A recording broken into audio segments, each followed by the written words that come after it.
Atora koro so parai.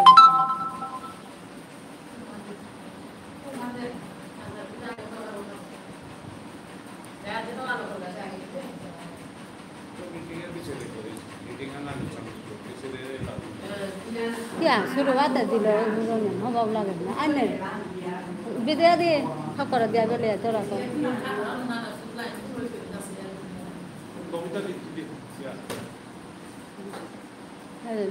নিত্যর সম্পর্কেতে আছে কিহান দিতে যাও বিজয়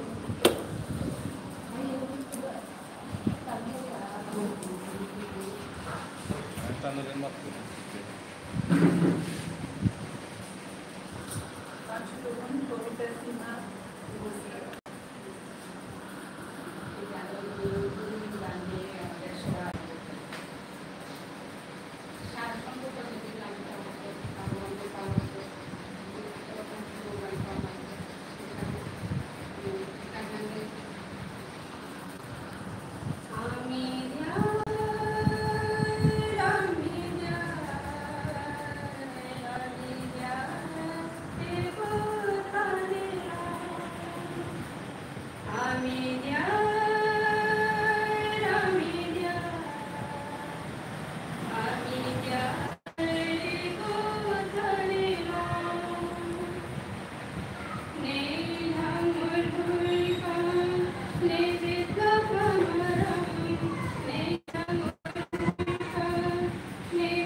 নিকেতনের প্রতিষ্ঠাতা নৃত্যগুরু চন্দ্রকান্ত সিংহের চন্দ্রকান্ত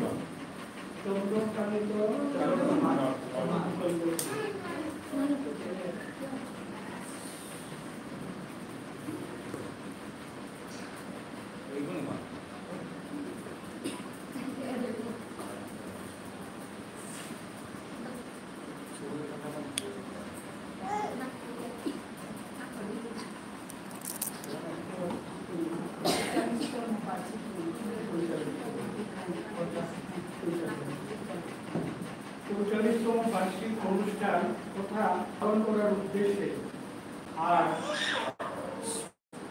রাজধানী 11 মিনিটে আগামী সড়কের নির্মিত বাতাসের ছোঁয়ায় বইয়ের মেলানো উৎসের আমাকে যদি কেউ ডাকে, শুধু তাই নয়, আরও তো কত কিছু হয়, যেমন বিশাল সিন্ধু, বিন্দু বিন্দুর মহামিলনে অগাধ জলরাশির সকল পুত্র ঢেউয়ের মধ্যে আমাকে যদি কেউ ডাকে। তো বিশেষ আমি দীর্ঘ না করে আমাদের নিমন্ত্রিত অতিথি ডক্টর প্রভাত কুমার সিংহ, অবসরপ্রাপ্ত অধ্যক্ষ রাধামাধব কলেজ শিলচর, ওনাকে চন্দ্রকুমার সিংহের সম্বন্ধে দু-একটি কথা বলার জন্য আমি অনুরোধ করি।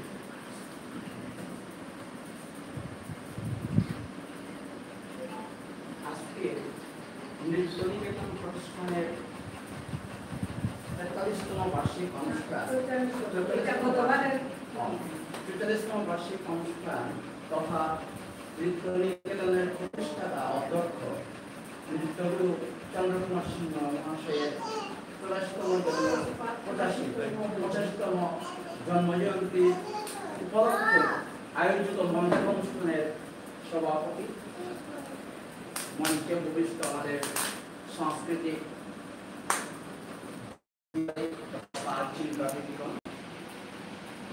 সামনের আসনে আসন গ্রহণ করা আমাদের সাংস্কৃতিক প্রেমী শিল্পী তথা স্কুলের অধ্যক্ষা সহ আমি স্কুল পরিচালনার সক্রিয় সদস্য সুরেশ সিংহের প্রতি আমার শ্রদ্ধা, ভালোবাসা এবং স্নেহ জানিয়ে দু এক কথা বলবো।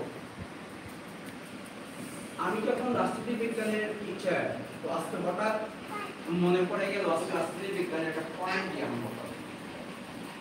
আমাদের রাজনীতি বিজ্ঞানের জনক হচ্ছেন অ্যারিস্টটল, সবাই জানেন যারা কিছু পড়াশোনা করে।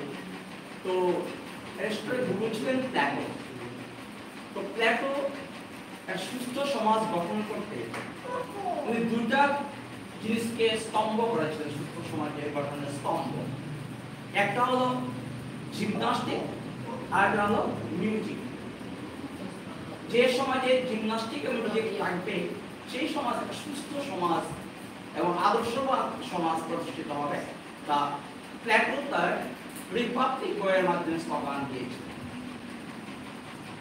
gymnastic will make the sound body, which now propagates by especially by Ramdev Shamito. যদি উনি আরম্ভ করেছেন এই পর্ব, কিন্তু এই পর্ব আমাদের ভারতবর্ষের একটা আদি সংস্কৃতি, যুগা, সেই যুগাকে পপুলারাইজ করে জনপ্রিয় করে দিয়েছিলেন আমার মতে উদ্বোধন করে রামদেব স্বামীজি। তো জিমনাস্টিক, তো আমরা জিমনাস্টিকের সরে গিয়ে আমরা music. Music purifies the brain. Gymnastic will make the sound body.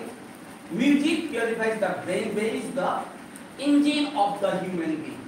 Brain is পরিচালক যন্ত্র। সেই ব্রেনকে পিউরিফাই করতে গিয়ে আমরা বিভিন্ন মাধ্যম পাই, নৃত্য, আমাদের সঙ্গীত, আরো বিভিন্ন মাধ্যম পাই। এর মধ্যে যে নৃত্য হচ্ছে একটা, it is a part of music. নৃত্যের মাধ্যমে একটা সুস্থ সমাজ গঠন করা অতি এক দরকারি, এক প্রয়োজনীয় পথ।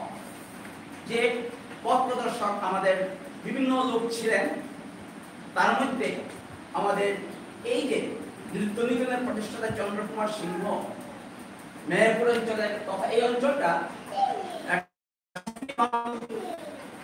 বিজ্ঞজনের জন্মস্থান এই মেহেরপুর অঞ্চল। গুরু বিপিন সিংহ এক বিশ্ববিখ্যাত সংস্কৃতজ্ঞ একজন। তো সেরকম আমাদের পণ্ডিত মতিলাল সিংহ, চন্দ্রকুমার সিংহ সেই মন্ত্রে দীক্ষিত হয়ে নৃত্য নিকেতন প্রতিষ্ঠান করেছেন। তো একটা সুস্থ সমাজ গঠন করতে উনি একটা দূরদর্শী স্টেপ নিয়েছিলেন। কারণ সমাজের বিভিন্ন পথ রয়েছে, সমাজকে সেবা করা, সমাজকে প্রতিষ্ঠা করতে গিয়ে আমাদের ভিন্ন পথ হয়, নিয়ম। সমাজ চলবে ভিন্ন পথে। অনেকে একাডেমিক্যালি নির্দিষ্ট পাঠ্যক্রমের মাধ্যমে নিয়ে সমাজকে সেবা করে। তো আমাদের উনি কি করলেন, যে নৃত্য নিয়ে চলে গেলেন একটা সমাজকে, সুস্থ সমাজকে এগিয়ে নিতে, একটা যুব সমাজকে, একটা মানব সমাজকে, একটা সংস্কৃতিবান সমাজ গড়তে গুরুত্বপূর্ণ ভূমিকা নিয়েছিলেন। কারণ যারা নৃত্য, যারা আকর্ষিত যারা ব্যক্তি বা নৃত্য চর্চা করেন, তারা কোনো সময় বিপথে পরিচালিত হয় না। সমাজকে কলুষিত করতে কোনো ভূমিকা তাদের নেই, সমাজ কলুষিত করার কোনো চিন্তাই নেই। যতটুকু পারে একটা সমাজকে সুস্থ, একটা পবিত্র সমাজ, একটা বৌদ্ধিক সমাজ গঠন করতে সাহিত্য যেভাবে আমাদের বৌদ্ধিক সমাজের বাহক, পাশাপাশি এক ভূমিকা পালন করে আমাদের নৃত্য। সেই বৌদ্ধিক সমাজে গঠন করতে আমাদের পণ্ডিত নৃত্যগুরু চন্দ্রকুমার সিংহ মহাশয়ের গুরুত্বপূর্ণ ভূমিকা। যদিও আমি ওনার সঙ্গে পরিচয় হয়নি, তখন আমারও এক দুর্ভাগ্য বলা যায়। উনাকে প্রায় দেখতাম ট্রাউজার একটা পাঞ্জাবি পরেই, উনার একটা ছিল একটা গুটগুটি ছিল, উনি চলতেন। চলে চলে কি হলো, একটা বরাক, এই শিলচর শহর বরাকপুরে একটা ঐক্যমঞ্চে সাংস্কৃতিক বন্ধনে একটা মৈত্রী বন্ধনে আবদ্ধ করার জোরদার প্রয়াস চালিয়েছিলেন আমাদের চন্দ্রকুমার সিংহ মহাশয়। আমার চোখে মনে পড়ে সেই দৃশ্যগুলো। নিজেকে বিভিন্ন প্রাকৃতিক প্রতিকূলতার মধ্যেও এগিয়ে যেতেন, এগিয়ে একটা নিষ্ঠমান পেশায় জায়গায় দাঁড়িয়ে সমাজকে একটা বৌদ্ধিক সমাজ গঠন করতে গুরুত্বপূর্ণ ভূমিকা পালন করেছে। সুতরাং আজকের যে নৃত্য আমাদের সংস্কৃতি, এটা বিশেষ করে আমাদের বিষ্ণুপ্রিয়া মন্দিরে একটা সংস্কৃতি, একটা প্রেমী সমাজ, সেখানে মেনলি আমাদের নৃত্য একটা, আমাদের প্রত্যেক মহিলা তথা পুরুষ নৃত্যকে একটা জীবনের অঙ্গ হিসেবে ধরে নেয়।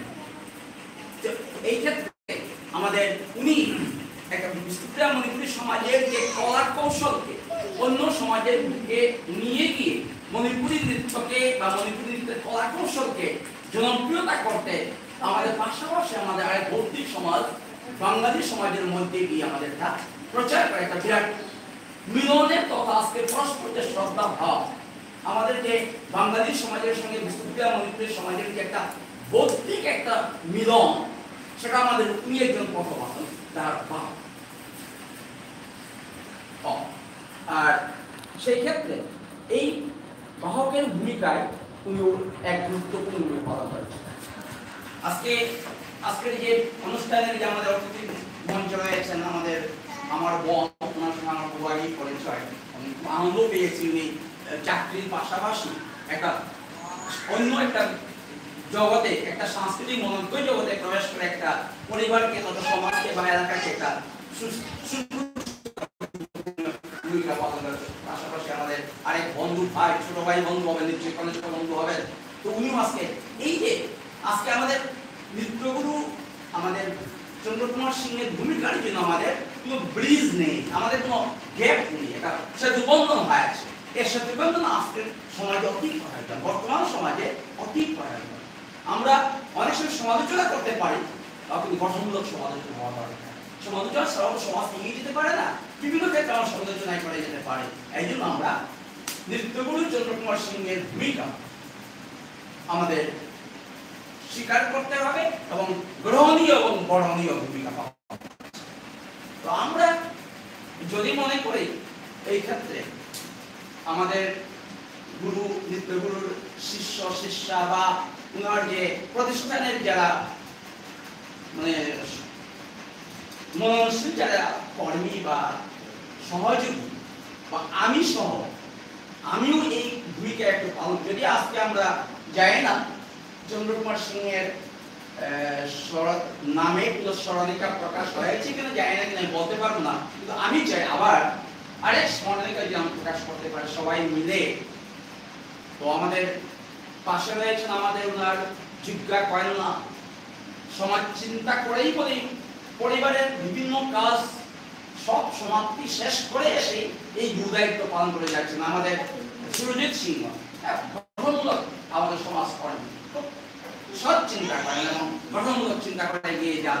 উনিও বিভিন্ন তার পারিবারিক তার নিজের জীবিকা অর্জনের সাথে সাথে আজকে পিতার এই প্রতিষ্ঠানকে এগিয়ে নিতে আপ্রাণ চেষ্টা করে যাচ্ছে।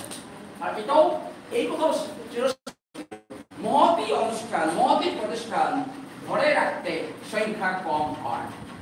আমাদের চিন্তা, আমাদের চিন্তন বেশি হতে হবে, সংখ্যা কম হতে পারে। তো আমাদের চিন্তনকে প্রকাশ করার জন্য আমরা যদি একটা স্মরণিকা প্রকাশ করার জন্য আমরা উদ্যোগ যদি নেই, তাহলে নৃত্যগুরু চন্দ্রকুমার সিংহের যে অবদান, ওনার যে ভূমিকা সমাজের মধ্যে প্রতিফলন হয়। এই জন্য আমি আজকে একটা প্রস্তাব উপস্থাপনা করলাম, কিন্তু আমি সাহায্য করবো, কলম দিয়ে সাহায্য করবো, আর যে দরকার সম্পাদনাটা আমি করে দেবো। সম্পাদনা যা হবে লেখা লেখা যা করে দেবো, আর একটু আমি কন্ট্রিবিউশন একটু দেবো, বাকি সবাই মিলে যদি কন্ট্রিবিউট করে আমরা যদি একটা স্মরণিকা যদি করি, তাহলে আজকের যে অনুষ্ঠান সর্বাঙ্গ সুন্দর হয়।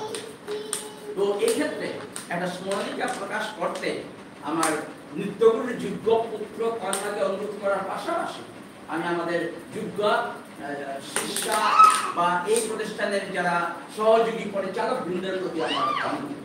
সুতরাং তা যদি হয় তাহলে আমাদের যে অনুষ্ঠান আরো সর্বাঙ্গ সুন্দর হয়।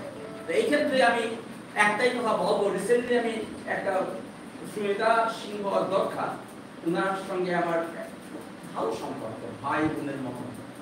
কালচার, কারণ কালচার সাংস্কৃতিক ব্যক্তির সন্তান, সবাই কালচার, সুরজিৎও কালচার, বড় ছেলেও কালচার, সবাই কালচার, কালচারের সীমা নেই। তো আমি প্রায় মধ্যে মধ্যে অনুষ্ঠান প্রতিষ্ঠানে দেখা হয়, সাক্ষাৎ হয়।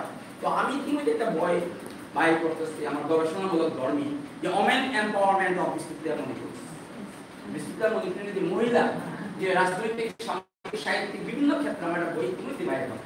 তো ওইটা আমি পরে ওই ক্ষেত্রে গিয়ে আমি সুমিতা সিংহ মহাশয়, অধ্যক্ষা মহাশয় তথা সাংস্কৃতিক কর্মী সুমিতা সিংহের একটা ইন্টারভিউ প্রসঙ্গে নিয়েছিলাম।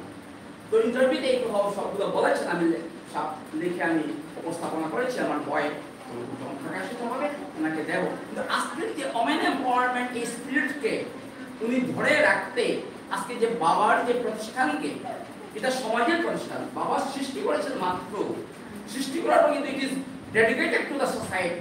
এটা কিন্তু পিতার প্রতিষ্ঠান না, কিন্তু এটা সামাজিক প্রতিষ্ঠানকে এগিয়ে নিতে আমাদের সুমিতা সিংহ নিজের পারিবারিক, স্বামীর পরিবারের সমস্ত কর্তব্য শেষ করে গঠনমূলকভাবে যেভাবে উনি এগিয়ে যাচ্ছেন প্রশংসনীয়, এবং তা আমাদের আদর্শ।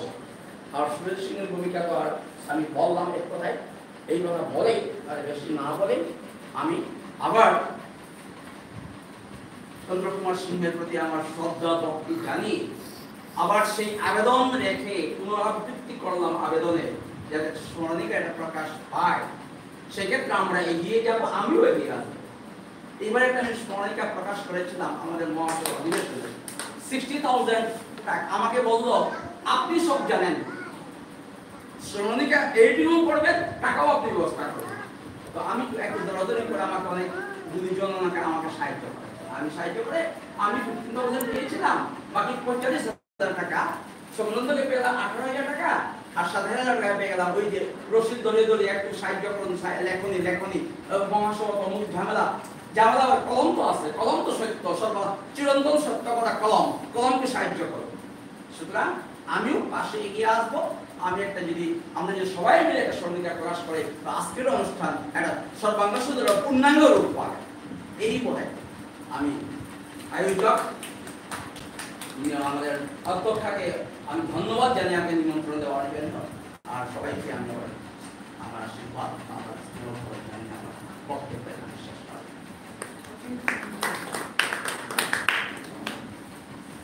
আজকের অতিথি ডক্টর প্রভাত কুমার সিংহের দূরদর্শী সম্পন্ন বক্তব্য শুনে আমি অত্যন্ত আনন্দিত হয়েছি। আমাদের বরাক উপত্যকার পায়োনিয়ার অফ শাসক নৃত্য গুরুচন্দ্র কুমার সিংহের মান সম্মান উজ্জীবিত করে রাখার প্রশ্নে স্মরণিকা উন্মোচনের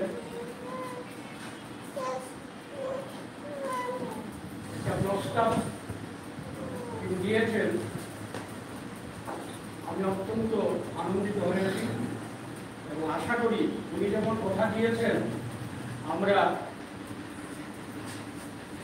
ওনার স্মরণিকা উন্মোচন করতে পারবো, প্রকাশ করতে পারবো, এই আশা নিয়ে আমি ওনাকে সাধুবাদ। আমিও একটা দেখা দিতে এবারে আমিও একটা দেখা দিতে আমার মেয়ে সাংস্কৃতিক কর্মী, চাকরি করবো শঙ্করী ভট্টাচার্য একজন সংস্কৃতি কর্মী। ওনাকে গুরুচন্দ্র কুমার সিংহের সম্বন্ধে কিছু বলার জন্য আমি নমস্কার। প্রথমে স্যার ওনাকে আমার অভিবাদন জানাচ্ছি, প্রেসিডেন্ট মহাশয়কে আমার অভিবাদন জানাচ্ছি এবং যারা উপস্থিত তাদের সবাইকে আমি অভিবাদন জানিয়ে বলছি যে গুরু শ্রী চন্দ্র কুমার সিংহকেও আমি আমার প্রণাম জানাচ্ছি, কারণ উনি আমার পিতৃ ছিলেন এবং উনি আমার মেয়েকে যে নাচ শিখিয়েছেন। কিন্তু আমি দেখেছি গুরুজিকে, আমাকে যে গুরুজি যে স্নেহ করতেন সেটা কন্যাসম স্নেহ করতেন। আমার বাড়িতেও গুরুজি যেতেন, তখন আমার মেয়ের বয়স খুবই কম, 5 বছর 6 বছর করে, কিন্তু গুরুজি অনেক দিনই আমাদের বাড়িতে গেছেন, স্কুলে এসেছি। গুরুজি অনেক এই নৃত্য নিকেতনকে আজকে সুন্দর করে সাজিয়ে তোলার জন্য, একটা প্রতিষ্ঠান গড়ে তোলার জন্য গুরুজির যে অক্লান্ত পরিশ্রম ছিল। আমি প্রথম বলবো যে গুরুজির কাছ থেকে আমি শিখেছি, আমরা সবসময় গুরুজনদের কাছ থেকে শিক্ষা নেই। গুরুজির কাছ থেকে যে শিক্ষাটা নিয়েছি, আমি গুরুজির ছাত্র ছিলাম না, আমি ছিলাম গুরুজির ছাত্রের মা। কিন্তু গুরুজি 6:30টায় আমার বাড়িতে যাবেন, আমার কোনোদিন ঘড়ি দেখতে হয়নি। সে বৃষ্টি হোক, ঝড় হোক, রোদ হোক, যাই হোক অবস্থা, প্রাকৃতিক দুর্যোগ হোক, 6:30টা গুরুজির উপস্থিতি মনে করিয়ে দিত যে 6:30 বেজে গেছে, গুরুজি এসে গেছে। এই যে পাঞ্চুয়ালিটি, এই যে সময়ানুবর্তিতা, এই যে নিয়মানুবর্তিতা, এটা যে মানুষকে কতদূর নিয়ে যেতে পারে, একটা সমাজ গড়ে দিতে পারে, একটা নিয়মানুবর্তিতা এবং সময়ের যে উপযোগিতা যদি সময় মতো করতে পারে, তাহলে তিনি কিন্তু আমাদের কাছে নমস্ক হয়ে যায়। আর নৃত্য হলে আমি বলবো যে কবিগুরু বলেছেন, নৃত্যের তালে তালে ঘুচাও ঘুচাও ঘুচাও সকল বন্ধু। তো তোমারও নৃত্য অমিত বৃত্ত বলব চিত্ত।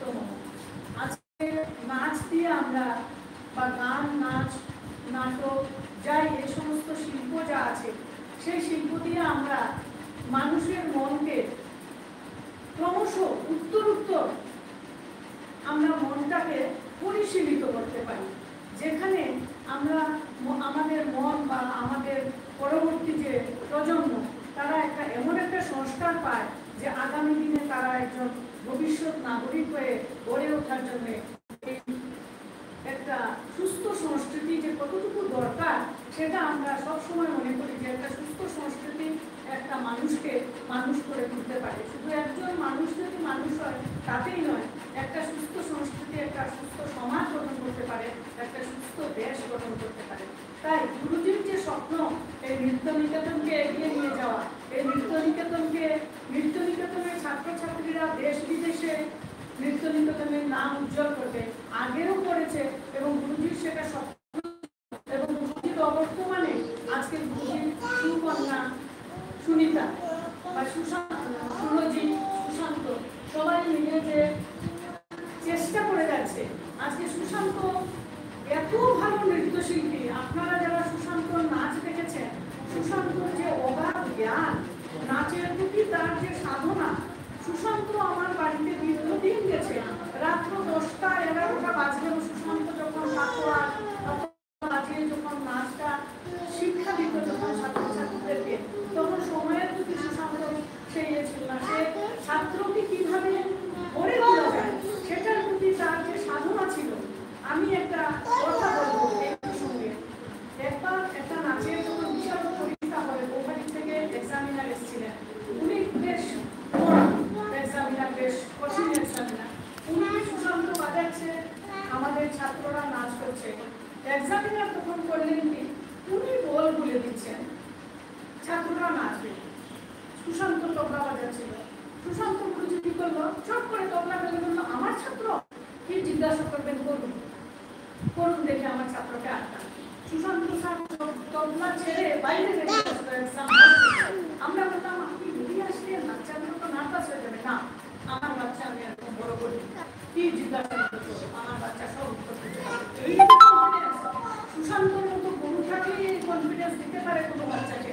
সুশান্তর এত গুণ, এত গুণী এই সুশান্ত গুরুজি, সেটা আমরা যারা সুশান্ত গুরুজির সংস্পর্শে আমরা এসেছি আমরাই জানি যে তার মধ্যে কি সম্পদ আছে। তাই আমরা চাইবো যে আমাদের নৃত্যগুরু প্রয়াত চন্দ্রকুমার সিনহা গুরুজি, ওনার যে সুযোগ্য উত্তরাধিকারী সুশান্ত গুরুজি, সুরজি, সেও ভীষণ ভালো তবলা বাজায়, ভীষণ ভালো নাচের প্রতি তার যে জ্ঞান। সুনিতার কথা তো বলেই লাভ নেই, সুনিতা তো মানে প্রচন্ড চেষ্টা করে, আমাদেরকে প্রায় ফোন করতো, দিদি কি করবো, আবার এই স্কুলটাকে কি করবো কি করবো। আমরা বলতাম আমরা আছি, তুমি এগিয়ে যাও, আমরা আছি তোমার সাথে। সেই যে সুনিতা মানে কি যুদ্ধ, মানে সুনিতা গুরুজি মারা যাওয়ার পরে ইশারত দিয়েছে, সেই সুশান্ত যখন আমাদেরকে নাচ শেখাতো তখন, মানে তার যে বয়সটা সুনিতার কাছে একটা সংখ্যা মাত্র। সুনিতা যেভাবে এগিয়ে যাচ্ছে একটা সংখ্যা মাত্র বয়স নিয়ে সুনিতা এগিয়ে যাচ্ছে। সুনিতা হচ্ছে আমাদের গর্ব। সুনিতা, আপনি বলেছেন যে সুনিতাকে নিয়ে আপনি ওমেন এমপাওয়ারমেন্টের ব্যাপারে কিছু লিখেছেন। সুনিতা সত্যিই সেটার যোগ্য। এত বেশি ও মানে ক্ষমতা, সে মহিলা বলে নিজেকে আটকে রাখেনি, সে সমাজের কাছে নিজেকে তুলে ধরেছে এবং দেশকে সুন্দর করে তোলার জন্য সুনিতার যে প্রচেষ্টা আমরা প্রতিনিয়ত দেখতে পাই। আমি ঈশ্বরের কাছে প্রার্থনা করি যে সুনিতা এভাবেই এগিয়ে যাক, সুনিতা আমাদের পথপ্রদর্শক হোক, আমাদের সন্তানদেরকে রাস্তা দেখাক যে কিভাবে আমরা আগামী দিনে আমাদের সন্তানরা, মেয়েরা কিভাবে সামনের দিকে তাকিয়ে মাথা উঁচু করে এগিয়ে যাবে, সেটা সুনিতাকে দেখে শিখুন। সুনিতা সবার সামনে একটা এক্সাম্পল হয়ে উঠুক, এটা আমি চাই। আর গুরুজি চন্দ্রকুমার সিংহের যে স্বপ্ন ছিল যে নৃত্য নিকেতনকে একটা সুন্দর জায়গায় প্রতিষ্ঠিত করা, সেটার জন্য আমরা আজকে আমাদের প্রেসিডেন্ট স্যার বললেন যে উনি একটা স্মরণিকা বের করবেন এবং সেটাতে উনি প্রধান অতিথি স্যার বললেন, প্রধান অতিথি প্রভাত সেন স্যার কথা বললেন যে এখানে একটা স্মরণিকা বের করে আমরা গুরুজির এই নৃত্য নিকেতনে বা নৃত্য নিকেতনকে কিভাবে আরো সুন্দর করে সুষ্ঠুভাবে পরিচালনা করে নৃত্য নিকেতনকে একটা মানে ভালো জায়গায় নিয়ে যেতে পারে, সেটার জন্য উনিও সাহায্য করবেন জেনে উনাকে আমি অনেক ধন্যবাদ জানাচ্ছি। আমি নৃত্য নিকেতনের পক্ষ থেকে কৃতজ্ঞতা জানাচ্ছি যে আমরা নৃত্য নিকেতনে এরকম একজন ভালো একজন স্যারকে পেয়েছি, যেটা আমি জানি নৃত্য নিকেতন অনেক বেশি উপকৃত হবে এবং আমরা আগামী দিনে সুন্দরভাবে এগিয়ে যাওয়ার রাস্তা পাবো। তো আমার যতটুকু সাহায্য করা ততটুকু আমিও করবো, আমিও সহমত। আর নৃত্য নিকেতনে উত্তর স্বীকৃতি হোক, নৃত্য নিকেতন এগিয়ে যার দুর্বার গতিতে, এই শুভেচ্ছা রেখে স্যারের প্রতি আমার নমস্কার জানিয়ে দেখুনই আপনিও একটা দেবেন, দাদাও একটা দেবেন, আপনিও দেবেন, আমার আর লেখক ভাই সাহিত্যিক শিবেন্দ্র দেবেন, আরো তো যারা যাবে, আমার 5টা তো আরো এখানেই হয়ে গেছে, আরো আছে ছবি আছে এবারে শঙ্করী ভট্টাচার্যের জীবনের প্রতিটি কর্নার থেকে ওনার আলোচনা, ওনার বক্তব্য তুলে ধরলেন। চন্দ্রকুমার সিংহের সময়ের প্রতি তার লক্ষ্য, সময় যাচ্ছে, আমরা সময়ের সঙ্গে আমরাও চলে যাচ্ছি, কিন্তু আমরা ভুলে যাই। চন্দ্রকুমার সিংহ সময়কে এত গুরুত্ব দিতেন, শঙ্করী ভট্টাচার্যের বক্তব্যে তা আবার প্রকাশ পেল। আমি চন্দ্রকুমার সিংহের মামা শ্বশুর হিসাবে আমি আসা যাওয়া করতাম, সময়কে এত গুরুত্ব দিতেন বলে লাভ নেই। সেই সময়ের প্রতি গুরুত্ব দেওয়ার মানসিকতা নিয়ে গুরুত্ব দেওয়া কত বড় গুণ, তার উপর ভিত্তি করে শঙ্করী ভট্টাচার্যের বক্তব্য সত্যি আমাদেরকে আনন্দ দিয়েছে, তাতে কোনো সন্দেহ নেই। আর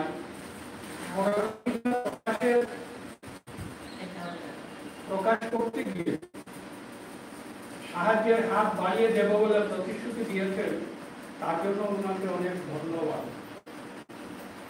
এবারে আমি আমার সঙ্গে যদিও পরিচয় নেই, আজকে প্রথম দেখলাম পার্থ চক্রবর্তী মহাশয়কে গুরুজি সম্বন্ধে তার মূল্যবান বক্তব্য তুলে ধরার জন্য আমি অনুরোধ করি। নমস্কার। আমাদের মঞ্চে উপস্থিত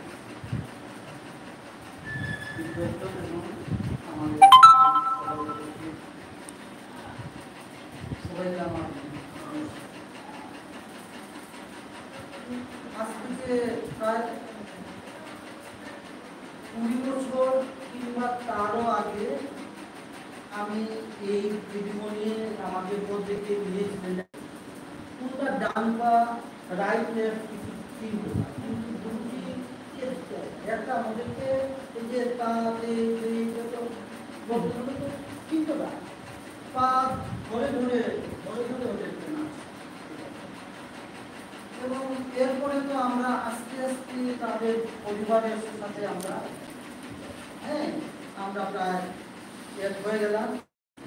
গুরুজির জন্মদিনে স্কুলের সমস্ত ছাত্ররা মিলে আমরা গুরুজির বাড়িতে একটা আমরা অনুষ্ঠান করতাম। সরস্বতী পূজার দিন এখানে সরস্বতী পুজো হতো, এটা আমরা করতাম। গুরুজি খুব ভালোভাবে তালিম দিতেন এবং একটা জিনিস বলতেন যে যতক্ষণ পর্যন্ত একটা স্টুডেন্টের পুরো জ্ঞান না হচ্ছে তাকে কোনো মঞ্চে যেন কেউ না তুলে। আজকালকার ব্যাপারটা হলো আমার মেয়েকে একটা নাচ শিখিয়েছি, আগামীকাল ও একটা স্টেজে নাচ, এই ধরনের ব্যাপার হচ্ছে আগে সেটা ছিল না। তাই প্রতিটি স্টুডেন্টের শিক্ষার শেষে একটা মঞ্চ প্রদর্শনী হতো এবং সেটা যে মঞ্চে হতো এটা ছিল গুরুজিদের নিজের বাড়িতে ওনার একটা স্বপ্নের একটা। আজকাল আমি এদিক দিয়ে যাই, অনেক সময় তাকিয়ে দেখি ভদ্রবা কেউ বাড়িতে থাকে না, বউ থাকে না। সুশান্ত মাঝখানে অসুস্থ হয়ে গেল, সুশান্ত কথা বলছি ওর মতো তবলা বাদক বরাদ্দ যেহেতু আমাদের জ্ঞান সীমিততাই আমি বলছি কেউ নেই, কারণ আমার মেয়ে সুশান্ত একজন শিষ্য। তো ও বলতো যে আমি যে নাচবো, আমার সাথে যে তবলা বাজাবে ওর স্পিডটা তো এরকম হবে না, তাহলে আমি কিভাবে এটা কিন্তু একটা রিয়েল প্রবলেম। দ্বিগুণ চৌগুণ আটগুণ এই যে হতো এগুলো ও কিভাবে বাজাবো, এবং সুশান্ত মানে এইভাবে আমাদের বাচ্চাদেরকে তৈরি করে দিয়েছে যে তারা আমরা দিলাম আগামী দিন ওরা যে কোনো মঞ্চ করা হচ্ছে। তো আজকে আমরা যে আমাদের অ্যাকচুয়ালি খুব কষ্ট লাগে যে গুরুজির সকাল বয়ানে এবং ওদের স্কুলের যেটা রেজিস্ট্রেশন ছিল সেটাকে রিনিউ আমরা করতে পারিনি, এদিন তো এতে কি হয়েছে, অনেক অসুবিধা হয়েছে। আমাদের যারা ছাত্রছাত্রী ছিল আমরা অন্যের আন্ডারে আমরা পরীক্ষা দিয়েছি। আমি চাই যে এটাকে রিভাইভ করা, কারণ উনি কিন্তু আমাদের এত অঞ্চলে আপনি যেটা বলেছেন যে সমস্ত মানুষের মাঝে এবং গোড়াগুলিতে প্রথম নৃত্যের প্রচার এবং প্রসার ওনার মাধ্যমে হচ্ছে। উনি কিভাবে নৃত্যটা শিখতে গিয়েছিলেন, কিভাবে বাড়ি থেকে পালিয়ে গিয়ে, হ্যাঁ, তো এই সমস্ত তথ্যগুলো উনি আমাদের সাথে চর্চা করেন। তো আমার একটা প্রস্তাব, আমরা যেভাবে একটা স্মরণিকা প্রকাশ করবো, অফকোর্স আমরা, কারণ এটা আমি মনে করি যে আমাদের এত অঞ্চলে যারা জ্ঞানী গুণীজন আছে, পার্টিকুলারলি বিষ্ণুপ্রিয়া মন্ত্রী সমাজের মধ্যে যারা আছে, নেত্রগুলি চন্দ্রকুমার সিংহ কিন্তু ওয়ান অফ দ্য স্কলার, এটা আমরা দিই নাই, এটা আমরা করবো। এবং আমি আপনাদেরকে এসিওর করছি, লেখা আমাদের যতখানি সম্ভব অথবা প্রাক্তন ছাত্রী হিসাবে আমার ম্যাথে বলে একটা কিন্তু তুমি হ্যাঁ, তো এটা করবো। অর্থনৈতিকভাবে আমরা আগেও কিন্তু সবসময় স্কুলের সঙ্গে ছিলাম, কারণ স্কুলের প্রতিটি যে অ্যানুয়াল প্রোগ্রাম হতো সেগুলো আমাদের কাছ থেকেই আমরা এই সমস্ত টিকিটগুলো নিয়ে যেতাম।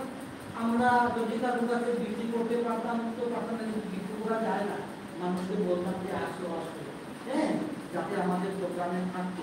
এবং আমি গর্ব করে বলতে পারি যে এরকম যেভাবে উনি যে প্রোগ্রামগুলো আগে করেছিলেন, এরকম মানে সুন্দর প্রোগ্রাম, স্ট্যান্ডার্ড প্রোগ্রাম শিলচরের কোনো নৃত্যগুরু সেটা সম্ভব হবে না, হয়নি আজ পর্যন্ত। আমরা দেখেছি আমাদের যে ছবিগুলো আছে ওই সময় আমাদের ভিডিও করার সেরকম কোনো যন্ত্রপাতি ছিল না। আমি কিছু কিছু ভিডিও করেছিলাম স্কুলে, সেটাও ওই আগের যুগের একটা ক্যামেরা দিয়ে, তারপর কিছু বানিয়েছিলাম, সিডি বানিয়েছিলাম, হয়তো সেই সিডিগুলো আমি আর আস্তে আস্তে দিতে পারবো না, কিন্তু আমি বলতে পারি যে আমাদের মেলা যেগুলো করেছে কিছু কিছু প্রোগ্রাম এই সমস্ত কিছুটা প্রচারের কিন্তু খুব কোনো প্রয়োজন আছে। কারণ আজকালকার মানুষের কথক বলে যা চালিয়ে যাচ্ছে সেটা কিন্তু কথক না, কিন্তু সবাই বলছে খুব ভালো, কারণ ওর সম্পর্কে কোনো জ্ঞান নেই। আজকে গুরুজির বাড়িতে থেকে যে নাচ শিখেছে সেই কিন্তু শুনতে চায় না। আমি নাম বলছি না, আমার তো মা পরিচিত মা, আমাদের গ্রামের মানুষ আমাকে পরিচিত। তো এই জন্য বলছি যে অনেকেই সেই পরিচয়টা দিতে চাইছে না, ওরা প্রতিষ্ঠিত করতে চাইছে যে আমরাই কিন্তু কতকের সম্রাট অথবা সম্রাজ্ঞী। সুশান্ত যদি আগের মতো টিকতে পারতো তাহলে বাকি কেউ টিকতে পারতো না, কিন্তু বাকিরা টিকে আছে বিভিন্ন ভাবে কায়দা করে। সুশান্ত টিকতে পারেনি, ওর খুব ইচ্ছে ছিল। মাঝখানে আমার মেয়ে এখন থাকে কলকাতা, ও এমএসসি পাস করার পর আমি ওকে ডেকে নিয়ে গেছি। আমি তো জানতাম না যে আমার মেয়ে কলকাতা চলে যাবে। আমি আমার কলকাতা বানিয়ে নিয়ে গেলাম, ওকে ডেকে নিয়ে গেলাম, 1 মাস কোর্স শিখিয়ে দিই, তারপরে চাকরি করে বলতে আমার মেয়েকে কলকাতাতে চলে যাচ্ছে। ওটা আশা নিয়ে আসছিল, আমার একটা ইচ্ছা ছিল ওকে আবার তুলে আনা, এটা আমি পারিনি। কিন্তু তাই বলে আমি মানে ইয়ে হবো না, নিরস্ত হবো না যে আমাদের এই নৃত্য নিবেদনটা এগিয়ে যাক। এখানে যে স্কুল বাড়িটা যে অবস্থায় আছে এটাকে আস্তে আস্তে, সেটা তো একদিনে হবে না, যে কোনো ভাবেই হোক ওই স্কুল বাড়িটাকে আমরা কি আবার রিভাইভ করতে পারছি না, কারণ এটা আমাদের স্মৃতির স্মৃতিযোগ্য। তো আমি এইখানে একটা প্রস্তাব থাকতো যে এই নিত্যদিন নিকেতনকে পূর্ণরূপে রূপান্তরিত করে এবং গুণার প্রতিষ্ঠিত যে স্কুলে সেখানে আমরা সেটাকে আবার যাতে চালু করতে পারি। এখানে পড়াশোনা একাডেমিতে না করে যদি আমরা ওনার আইকে করতে পারতাম, আমার কাছে যে আপাতত আমরা অনেক প্রোগ্রাম করেছি। তো আর কি বলবো, এই সুনিতার কথা আমি বলেও বলে ও কি না করছে ওই ইয়েতে আপনার গতবারের আগের বার বা এর আগের বার ইয়ে ছিল রাস, ও দেখলাম কি সুন্দর সেজে গিয়ে হ্যাঁ ও নাচ করছে।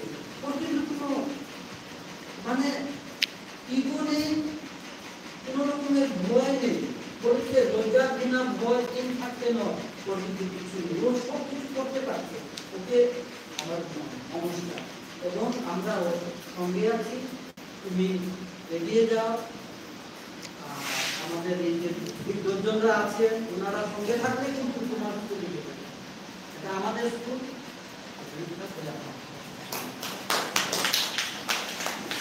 শেষ করার আগে আমি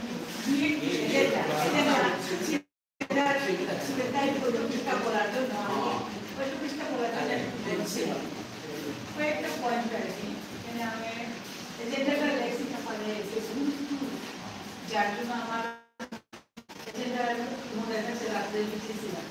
তখন নিত্যনিকেতন কোথায় প্রোগ্রামটা হবে, কোথায় করলে সুবিধা হবে, যাতে নিত্যনিকেতনের আশেপাশে করলে নিত্যনিকেতন এখানেই আছে, পরবর্তীতে আমরা ওই নিত্যনিকেতনের স্থানেই আমরা করার সুবিধাটা করার উদ্দেশ্যে আমি আশেপাশে করতে চাই।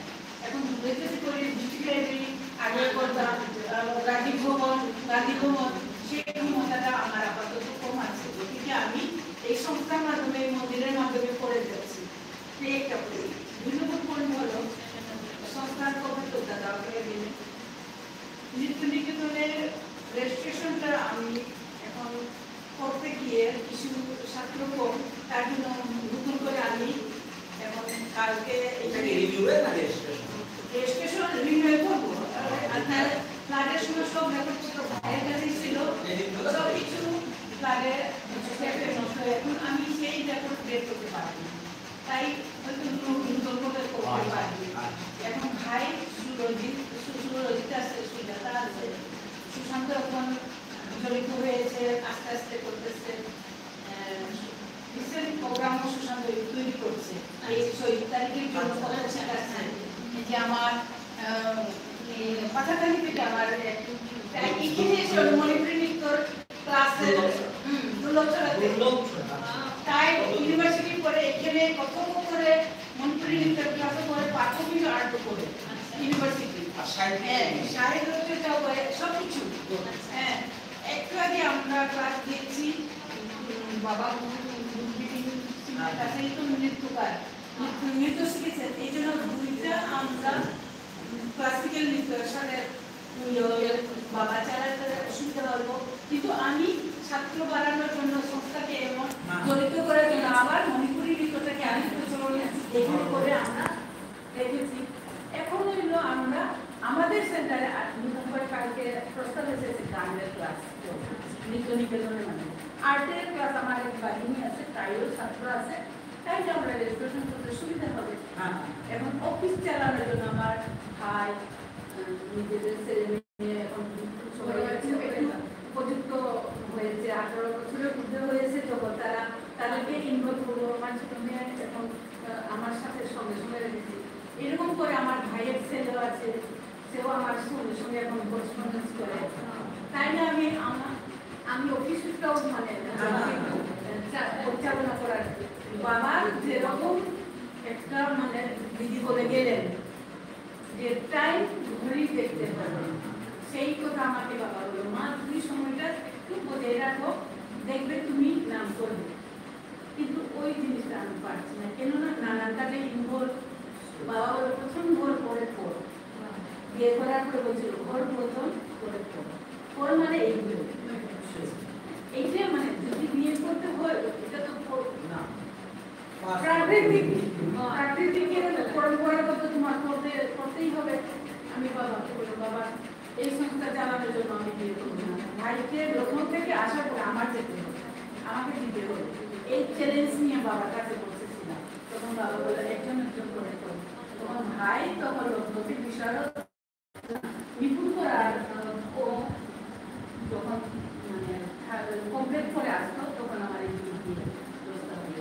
তখন বাবা বলল, মামা তুমি যদি বিয়ে না করো তাইলে আমিও দূরে থাকবো, আমি ঋণে থাকবো, আমার ঋণটা মুক্ত করতে পারবো না, তুমি আমার আশাটা পুরাও।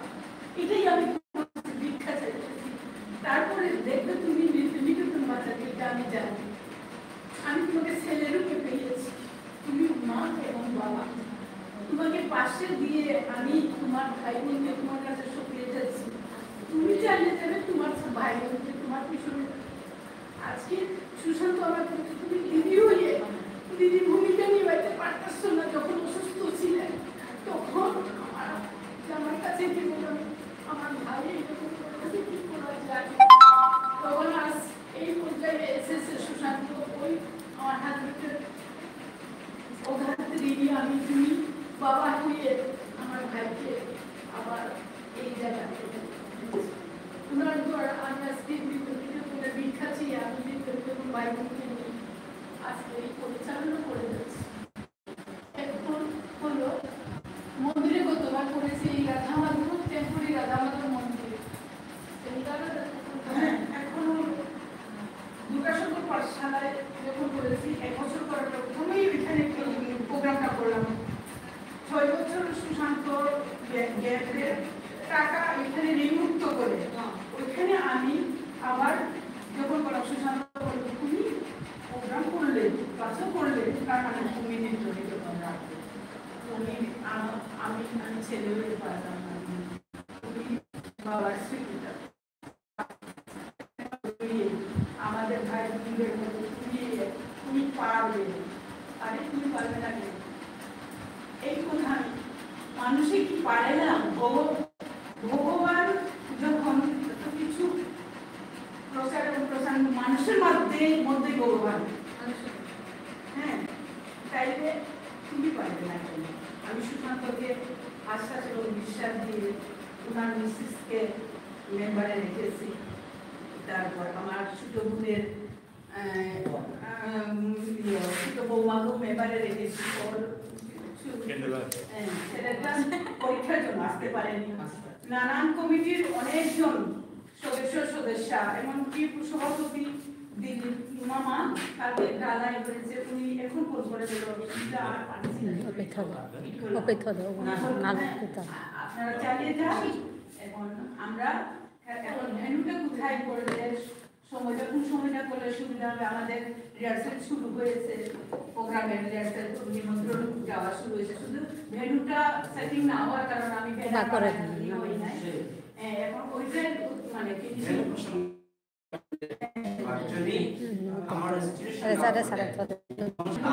পাশাপাশি এখন হলো আমি বাকি সভাপতি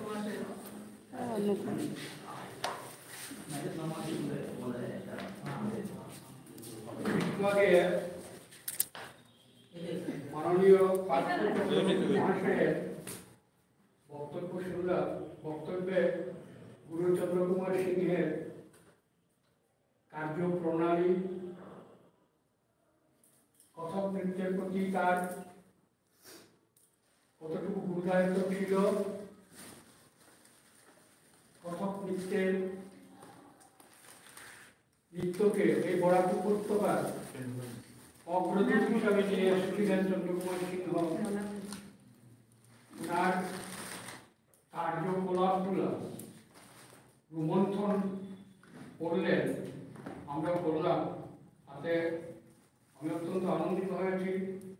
ওনাকে আমি সাধুবাদ জানাই। এবারে আমি বিষ্ণুপ্রিয়া মণিপুরী সমাজের একজন বিশিষ্ট লেখক, সাহিত্যিক,